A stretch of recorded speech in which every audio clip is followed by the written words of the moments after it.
Alright, welcome back to Sonic's Asking. Um, well, this episode's not gonna get monetized.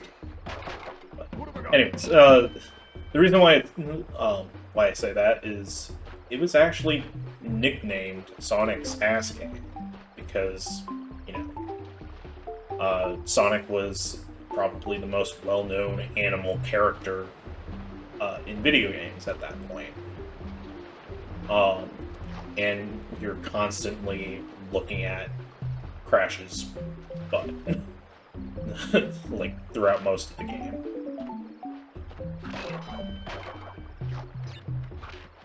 Do be careful with those plants. I know we saw them in the other creek level, but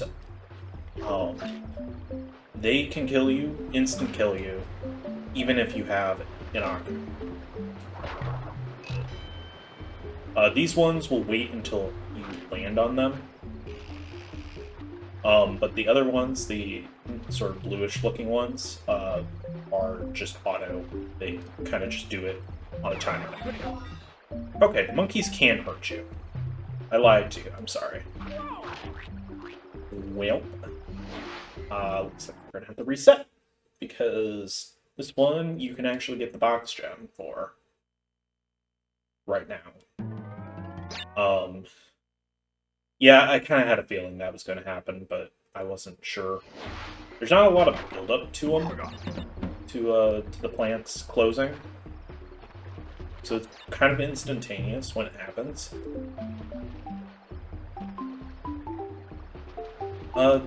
Crash actually has a couple similarities. So, originally one of the ideas for Sonic was that he was going to have a humanoid girlfriend, very much in the same vein as, like,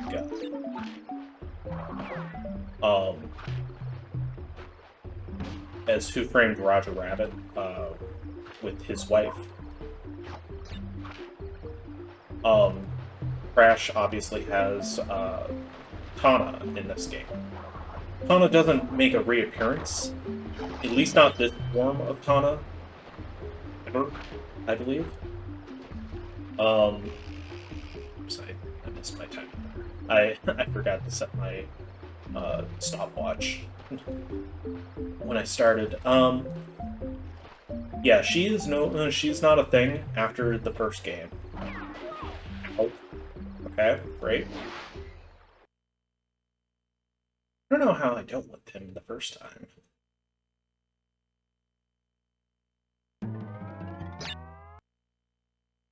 Yeah, I wish I didn't have to reset back to the map, but unfortunately that's what we're kind of at.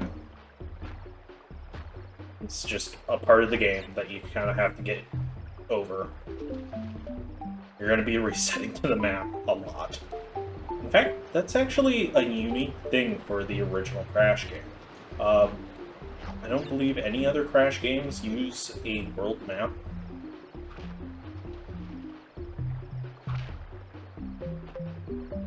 I believe this is the only one.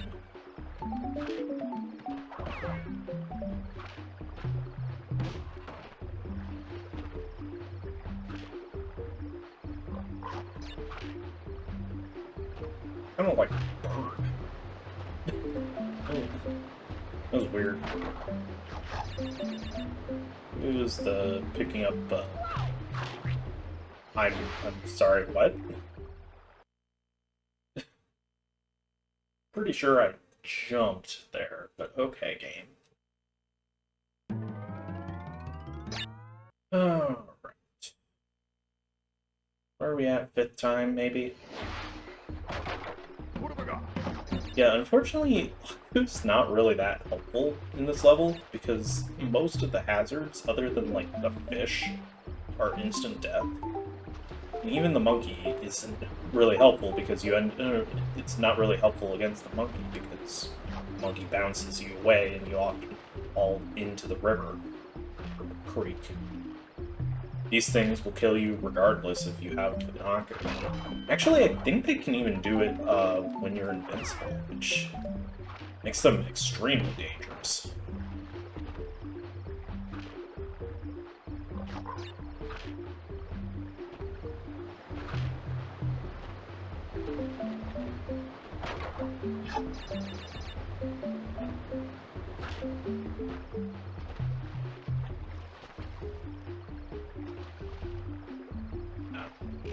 Anyways, the demonetization thing isn't actually a problem since, you know, I'm below 1,000 subscribers, and even if I do eventually get to that point, I'm not sure if I really want to... I don't really want ads. I'd rather just be able to turn them off. Okay, so here is sort of a dick-headed design. So that checkmark box, we've seen them a few times at this point, but they trigger these two boxes down here. Hopefully we can stand.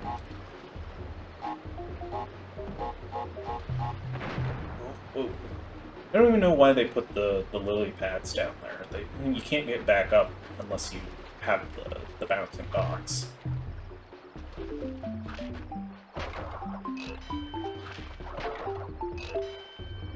Thankfully, Taunt tokens do carry over between deaths, I believe. Actually, I think they don't carry over if you reset the level. But they do carry over, like, if you die in the level and then have to redo part of it. I'm not going to bother here with all of the boxes, because I believe if you do die in the bonus stage, you can't save, and I would rather be able to save than get a couple extra Wampa fruits.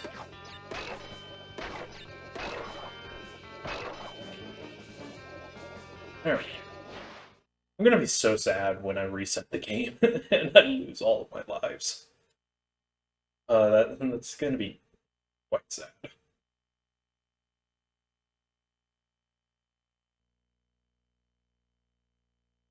Because we're not quite at the point where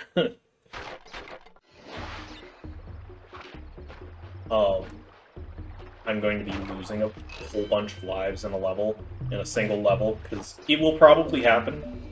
I'm just trying to give you a fair warning that it will probably happen. Again, the high road and fumbling in the dark. Frustrating levels. Fourth gem. Okay. Save.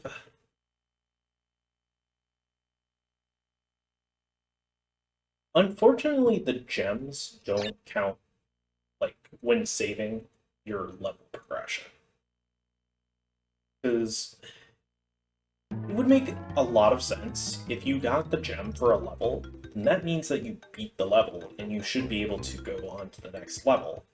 But if you reset, you have the gem, you've completed the level at this point, but you can't go on to the next level until you beat the level again. It's just kind of a goofy... So he does jump in a pattern. As you can probably guess, what you need to do is you need to set off these big TNT boxes.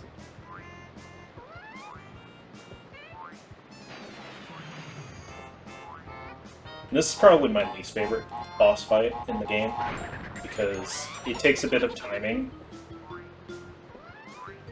This one, I believe he goes in a diamond shape.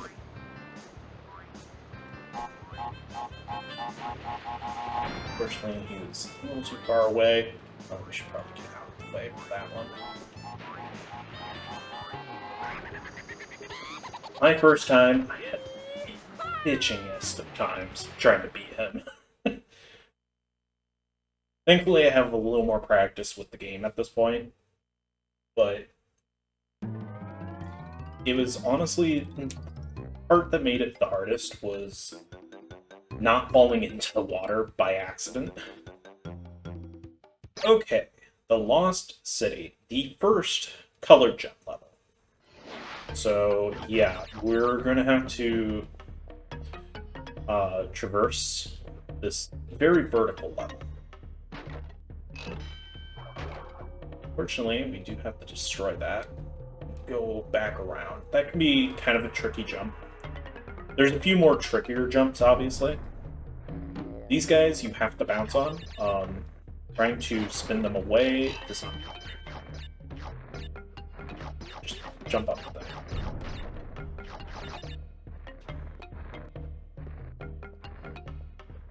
This level introduces the pushing platforms.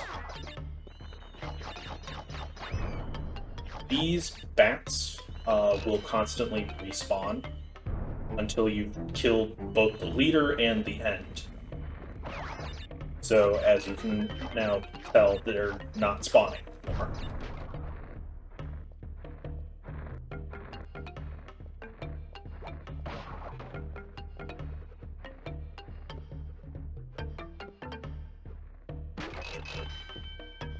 Bounce on top of those. Finishing the Brio stages is not mandatory, not in this version of the game at least. Again, in the Insane Trilogy version, all bonus room boxes count towards getting the box jump.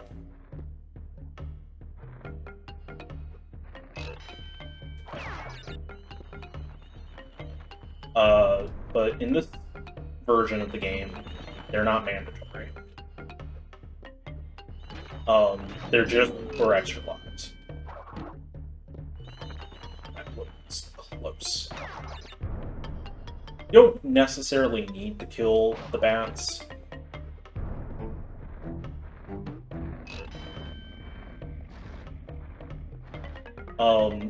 I just tend to, just more for insurance policy in case I need to. They're usually pretty easy to hit and don't often cause issues if you take them out, or try and take them out. Okay, here's another kind of dick-headed placement box. Well, okay.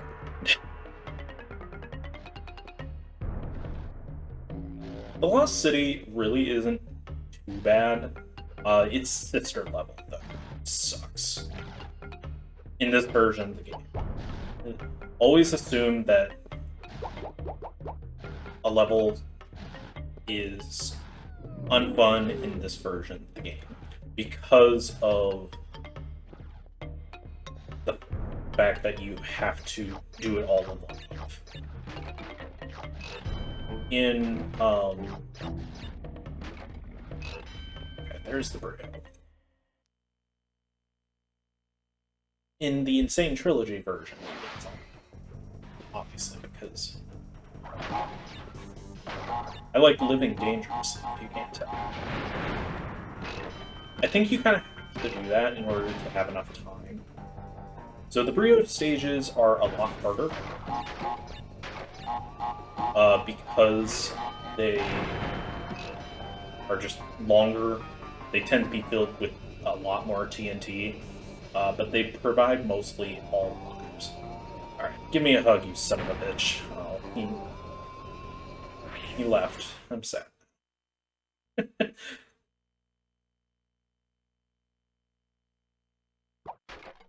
Honestly, Brilopad is probably one of my favorite Crash characters. I don't know why. I just find him fun. Thanks. I'm just gonna let him jump. Okay, these platforms do teeter-totter, so don't stay on them for very long, unless you're in the middle one.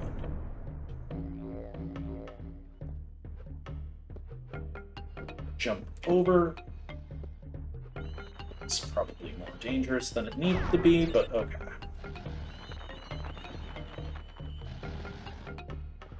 Oh, okay, that was... Alright, here's sort of the key with these sliding platforms. Wait until they both go out, and then go. Same with the threes.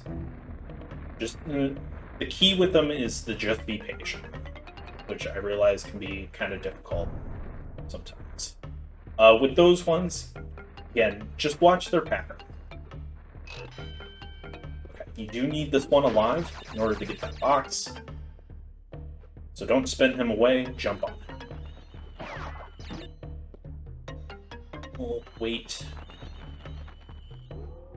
Getting hit in Crash 1 is not a complete death sentence if you have an Aku, but I don't like getting hit because, not because you lose the Aku, because it often throws off my my focus, because you end up, Crash ends up, like, freaking out.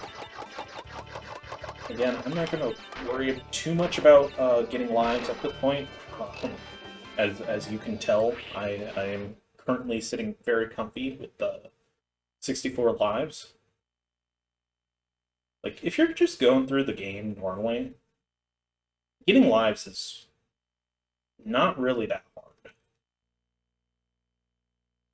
Your first time, you might have some trouble. I completely understand that. I know that I'm speaking with someone who has played the game a bit, and just recently beat it, this version at least. So I do have some amount of practice. I'm just gonna let him come back, because I don't feel like you don't need him to be alive. So. This one, though, you do need to hit that in order to spawn those two boxes. Have you ever accidentally missed one of these platforms? I can't remember if it happened to me in Slippery Climb or something else. One of them, I know that I did, and that was painful. Alright, so that's our first colored gem, which means that we can now backtrack. Oh boy.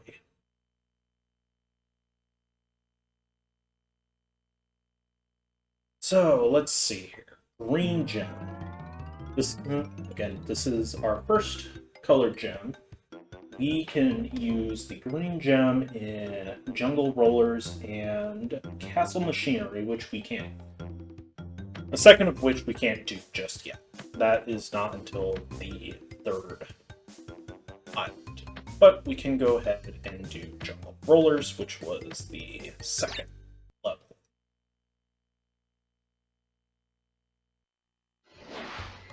Alright. Already starting our backtracking. The only reason why I'm doing it now is to just kind of save time for later.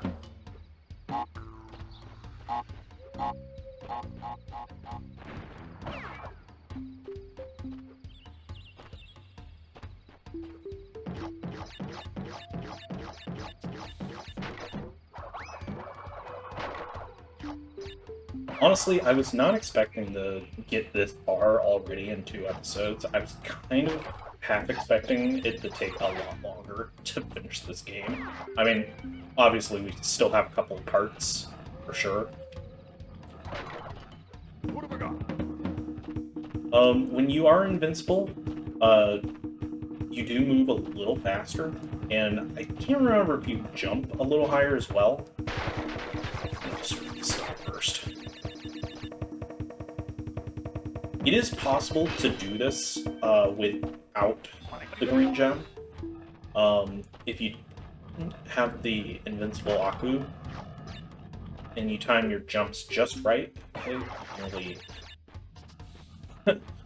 nearly fell there because of the weird level design. It does take a little bit of getting used to with the jumping and timing your jumps in order to get, like, boxes hidden between TNT boxes.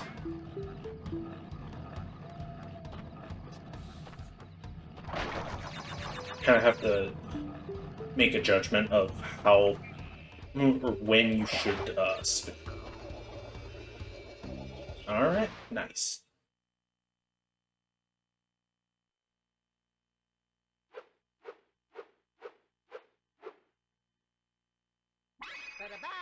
I believe they always show the gem that you just got as the newest one, but then they all go in order of the levels. So as we get more gems, the green gem will go farther and farther down the line. It's just something that I noticed. Okay. Now that we have that gem, we can go ahead and go back to where we stopped. So, Temple Ruins. Alright. Temple Ruins. I believe we can get the gem for this one.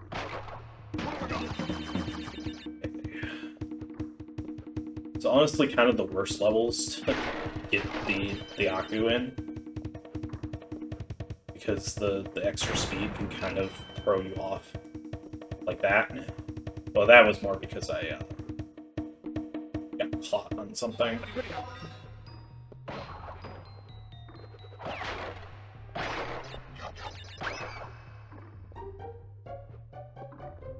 This is probably the most tense part of these type of levels, is the depth perception.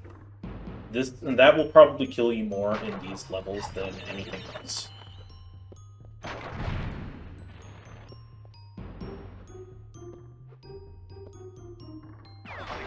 I got hit by that? Okay.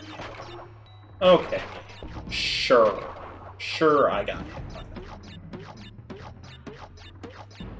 I know this is kind of a mess, but it makes me feel better.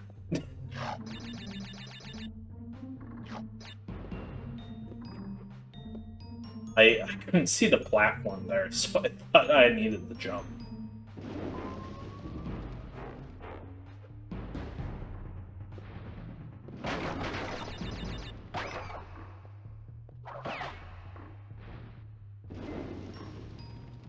Timing is key in this level. I mean, you could kind of say that about any of the levels in Crash 1.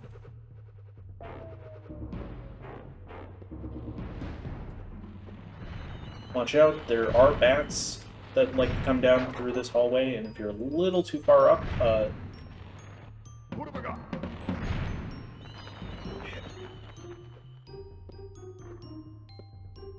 those platforms only stay there for a couple of seconds. I can't remember if they... I couldn't remember if there was a missing box at the very end or not. Thankfully, if you see... So if you notice, there was a random Wampa fruit off to the side. That is your little hint that, hey, there's something here that you can't see. They like to do that in a couple levels.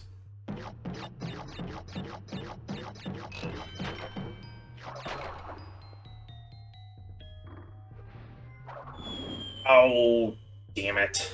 Okay. We're gonna have to reset. I got stuck on one of those bollard things. I don't know what they're called. Okay. I was doing well too. Like, nothing's more demoralizing than getting very close to the end and missing a jump or something. Especially in a level that you don't need a colored gem to do.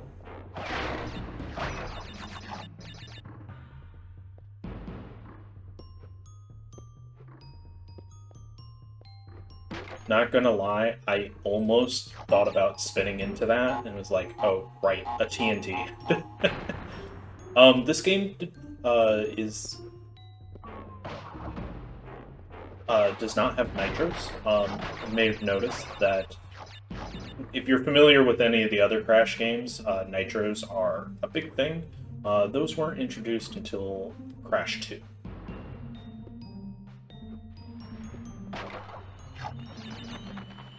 Just gonna let them go. After you get past these things, they stop, thankfully.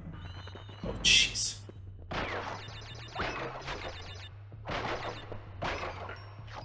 Yeah, I don't think we care too much about getting Wampa fruit at this point.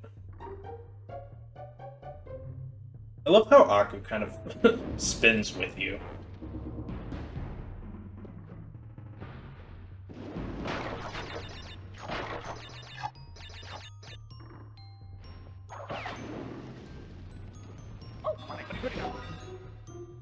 Oh, that was annoying at all. I'll let it go.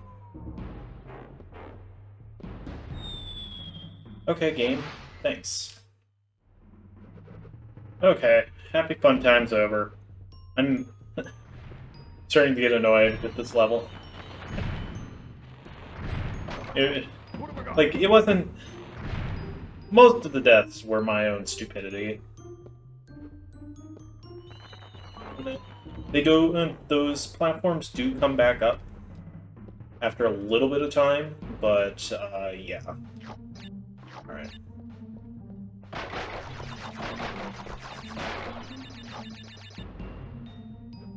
Yeah, I got burnt at least once on that.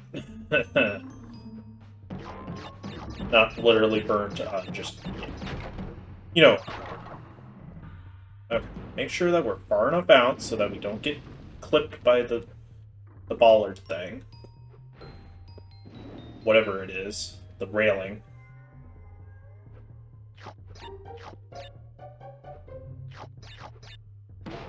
Okay, checkbox.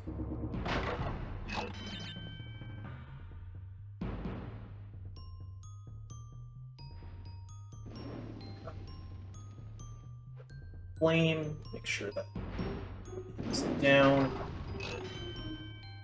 Okay, here's one of the more annoying sections. So you gotta think. You gotta think in the fourth dimension.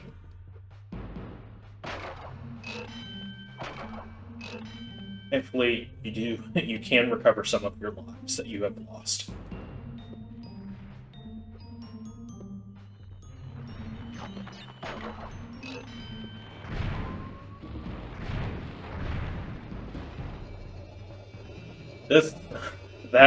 That spot has been in me once or twice as well. Alright. That's gem. Saved at least the gem progression. Okay. What's next? Saving. Love how everything slows down while you're trying to save.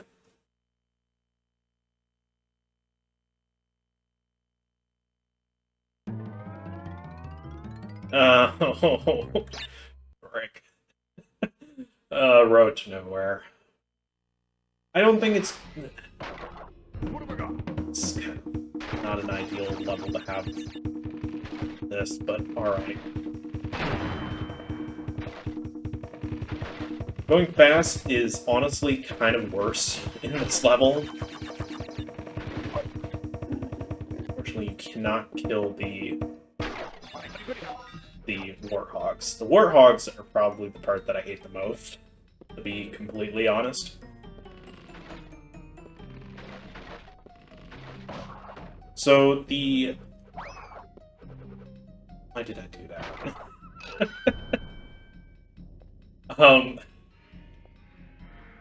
So these ones right here will always stay put. This warthog didn't go as far as I thought he would. The warthogs will kind of follow you. I guess kind of as best as they can.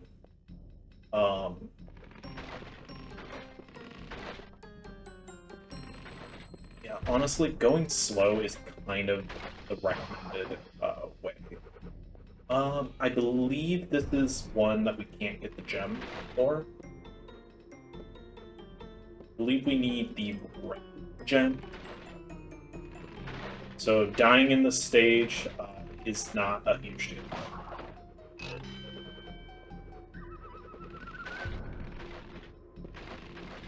That being said, I'm probably going to do it perfectly because, of course, the one stage that I can't get the gem for is the one that I actually don't die in. The bluish-looking ones are ice. Slippery. Oh, you He can turn around and kind of get you if you're still too close to him. So be careful. I find them far more annoying in... I find them far more annoying in the Sifter level, the high road. Okay. Sorry, I'm playing very recklessly. I think it's because I'm not used to having this many lives.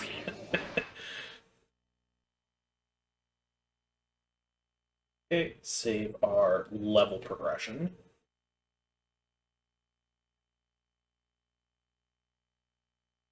Continue.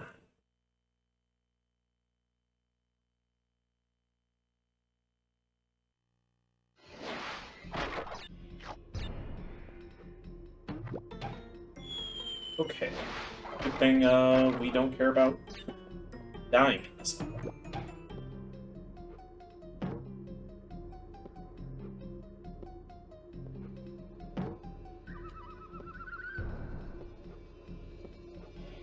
Heels in my shoes.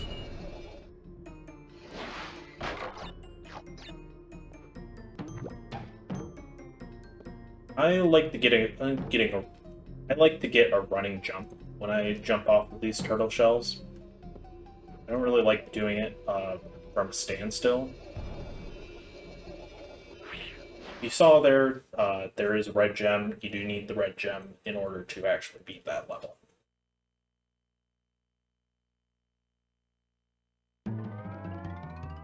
Boulder Dash. I believe this is a level that we need a gem. Yeah, I think we need the purple gem for this one. So.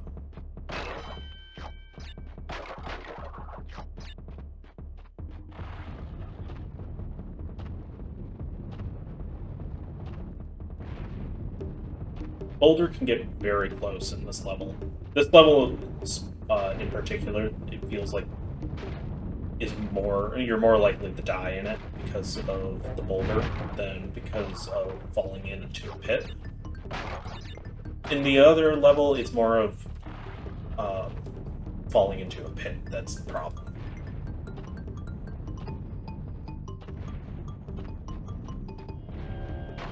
Ow. Okay. I mean, we don't care about dying in this level, so it's fine. I mean, we might get to see Crash. Yep. I was wondering if it was going to happen. The boulders do not destroy boxes. Not in this version. In the Insane Trilogy, I believe they did change it, so they do now.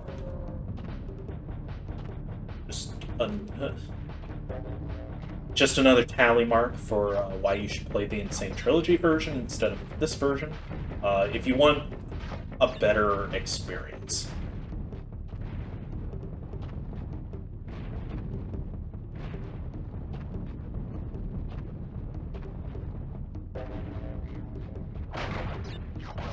It's not that this version doesn't have its merits, it's just there's versions that do a much better job.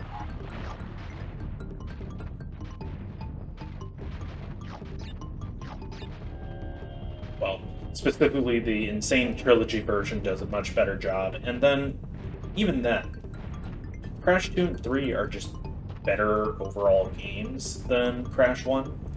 They're much tighter, much more interesting to do. There's a lot more to the games.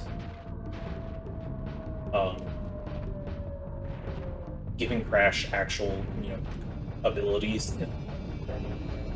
Okay, so you do need the purple gem or magenta gem or whatever it is in order to get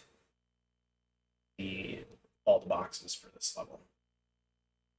Okay, so what is the next? Ah!